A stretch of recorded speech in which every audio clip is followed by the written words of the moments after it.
देखिए, कक्षा 7 की गणित में सेकंड क्लास हम शुरू कर रहे हैं। ठीक है, अभी तक आपने क्या पढ़ा था?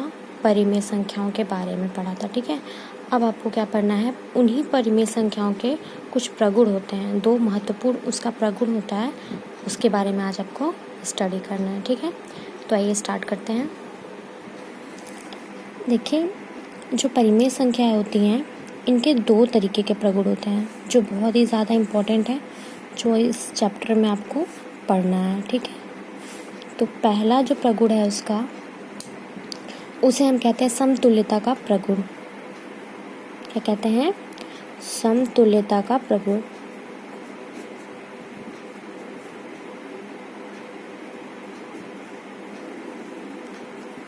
और जो दूसरा आपका प्रगुण है उसे कहते हैं सरलतम रूप का प्रगुण। क्या कहते हैं? सरलतम रूप का प्रगुण। ठीक है, इन्हीं दोनों प्रगुण के बारे में आपको आज स्टडी करना है। ठीक है, तो हम एक एक करके बताएंगे क्योंकि दोनों अलग अलग प्रगुण है, दोनों का यूज़ अलग अलग तरीके से होता है, तो आप बारी बारी से सीखेंगे। आज हम पहले समतुल्यता का प्रगुण यानी पहला टॉपिक स्टडी करेंगे। तो आइए स्टार्ट करते हैं। पहला टॉपिक हमारा क्या है? समतुल्यता का प्रगुण।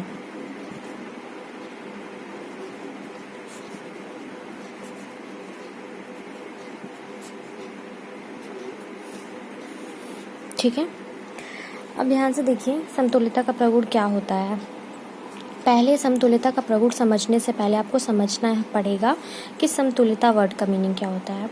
समतुल्यता, समतुल्य यानी किसी भी संख्या के समतुल्य जब संख्या निकालने के लिए कहा जाएगा तो समतुल्य यानी उसी के समान। ठीक है, उसी के बराबर। ठीक है, तो यहाँ पे समतुल्य का क्या मतलब हुआ? यहाँ पे समतुल्य का यूज़ हम किसके लिए करेंगे? परिमेय संख्याओं के लिए करेंगे। तो क्या समतुल्यता का प्रगुण क्या कहता है परिमेय संख्याओं के संदर्भ में, वो देखिए।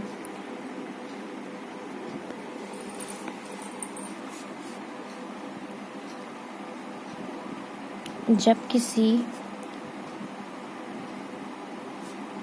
परिमेय संख्या के अंश और हर, ठीक है, अंश और हर दोनों में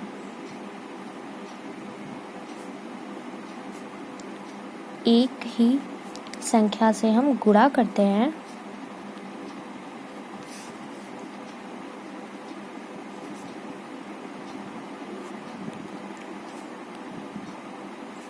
तो हमें क्या होता है? समतुल्य परिमेय संख्याएं प्राप्त होती हैं। तो हमें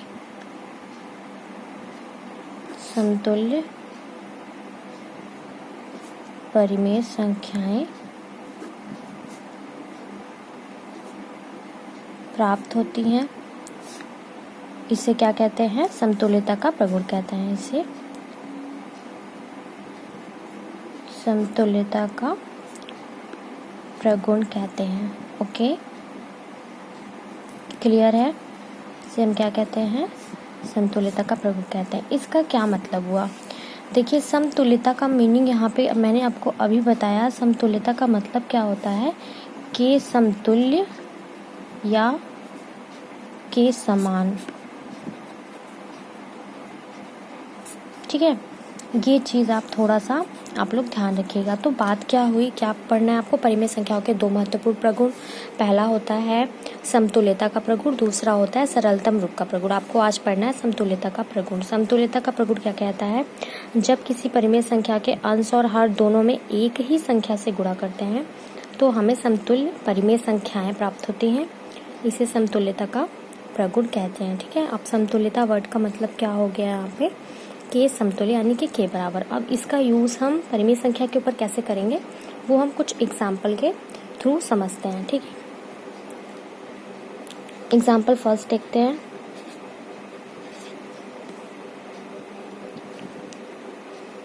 जैसे मान लीजिए दिया है 1/2। 1/2 एक परिमेय संख्या आपको पता है, तो 1/2 के समतुल्य दो परिमेय संख्याएं ज्ञात करें। ठीक है, यहाँ इसका सॉल्यूशन हम नेक्स्ट पेज पे देखते हैं।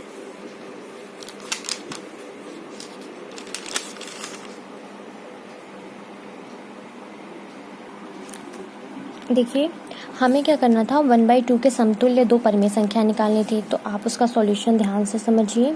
कैसे हम ज्ञात करते हैं किसी भी दिए हुए परिमेय संख्या के समतुल्य परिमेय संख्या निकालना, जितनी भी बोली जाए।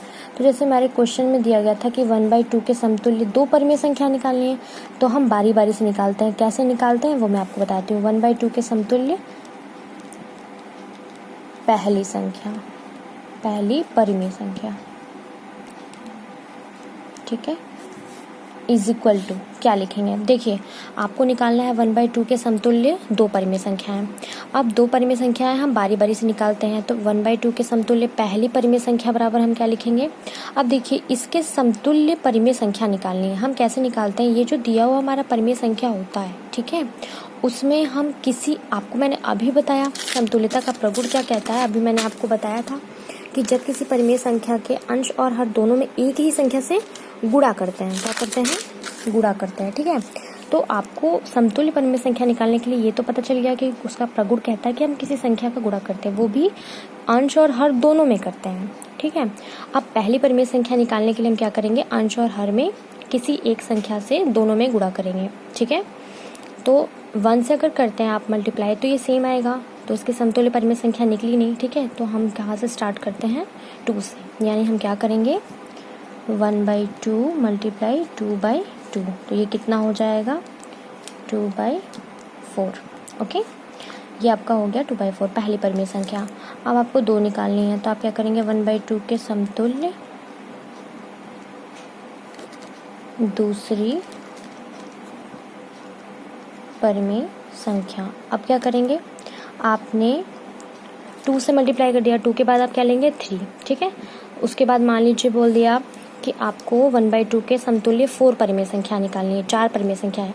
तो पहली आप निकालेंगे 2 से मल्टीप्लाई करके, दूसरी आप निकालेंगे 3 से मल्टीप्लाई करके, फिर उसके बाद तीसरी परिमेय संख्या समतुल्य निकालनी होगी तो 4 से मल्टीप्लाई करेंगे। इस तरह से आप करते जाते हैं।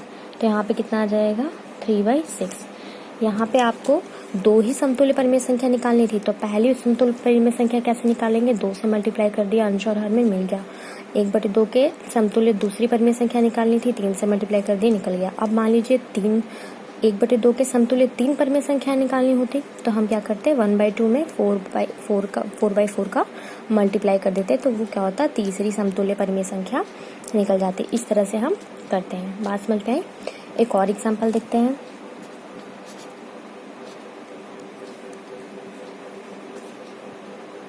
मान लिया -3 दिया है, ठीक है, -3/7 के समतुल्य दो परिमेय संख्या ज्ञात करें, ठीक है। तो क्या करेंगे हम, जैसे मैंने अभी बताया, चाहे वो नेगेटिव संख्या है चाहे वो पॉजिटिव, प्रोसीजर सेम है, ठीक है। -3/7 के समतुल्य पहली परिमेय संख्या क्या करते हैं, मैंने अभी आपको बताया। पहले हम क्या करते हैं, पहली संख्या निकालने के लिए 2/2 से मल्टीप्लाई करते हैं, तो -3 2 6, यानी 3 दूनी 6, और माइनस क्या होगा, क्योंकि यहाँ माइनस था इसलिए लग जाएगा, आपको पता है गुणा का नियम, और 7 दूनी के 14 होगा, ठीक है। उसी तरह से -3/7 के समतुल्य दूसरी परिमेय संख्या, तो दूसरी निकालने के लिए मैंने आपको बताया था क्या करते हैं, 3 से मल्टीप्लाई करते हैं, तो ये कितना हो जाएगा, 3 त्रिके 9 और 7 त्रिके 21। ये आपका हो गया आंसर, क्योंकि इसमें आपको इसमें भी क्या करना है, 2 परिमेय संख्याएं आपको निकालनी थी। तो पहले समतुल्य परिमेय संख्या निकालने के लिए 2/2 से मल्टीप्लाई कर दी, यहाँ पे 3/3 से करके निकाल ली, ठीक है। बात समझ में आ गई। अब कुछ एक अलग तरीके का एग्जाम्पल देखते हैं जो कि और आपका क्वेश्चन बनाएगा, ठीक है। तो हम देखते हैं यहाँ पर एग्जाम्पल 3। मान लीजिए एक एग्जाम्पल इस तरह से क्वेश्चन समझिए आप कि दिया हो -7/5 को ऐसी परिमेय संख्या के रूप में लिखिए जिसका अंश -14, ठीक है। इस तरीके का क्वेश्चन आप कैसे करेंगे समझिए ध्यान से। क्वेश्चन क्या कह रहा है, -7/5 को ऐसी परिमेय संख्या के रूप में लिखिए जहां उसका अंश कितना हो, -14, ठीक है। पहले क्या दिया है वो आप लिख लीजिए, -7/5 आपको दिया है।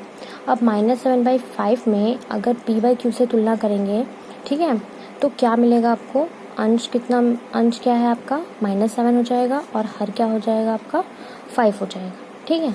अब ध्यान दीजिए कि अंश को बनाना कितना है, -14, अंश की जगह लिख लीजिए आप -14। अब लिखने के बाद क्या करना है, अब देखना है कि ये जो अंश आपका -7 है वो -14 बनेगा कैसे। तो आप ध्यान देंगे तो आपको पता चलेगा कि गुणा करेंगे आप अगर -7 में 2 का, तो ये -14 बनता है, ठीक है। तो आप यहाँ पे क्या लिखेंगे, -7 × 2, तो ये 14 बन गया, ठीक है। अब इसके साथ यहाँ पे हर कितना है आपका 5 है। आपको ये बात पता है समतुल्यता का प्रगुण कहता है कि जो भी संख्या आप गुणा करेंगे वो अंश और हर दोनों में किया जाता है। तो अगर आपने यहाँ अंश में 2 का गुणा किया है तो हर में भी 2 का गुणा करेंगे। तो यहाँ पे हर कितना बन जाएगा, 5 दूनी के 10। तो आपका जो नई परिमेय संख्या प्राप्त होगी वो क्या हो जाएगी, -14/10। यही आपका क्या है, आंसर।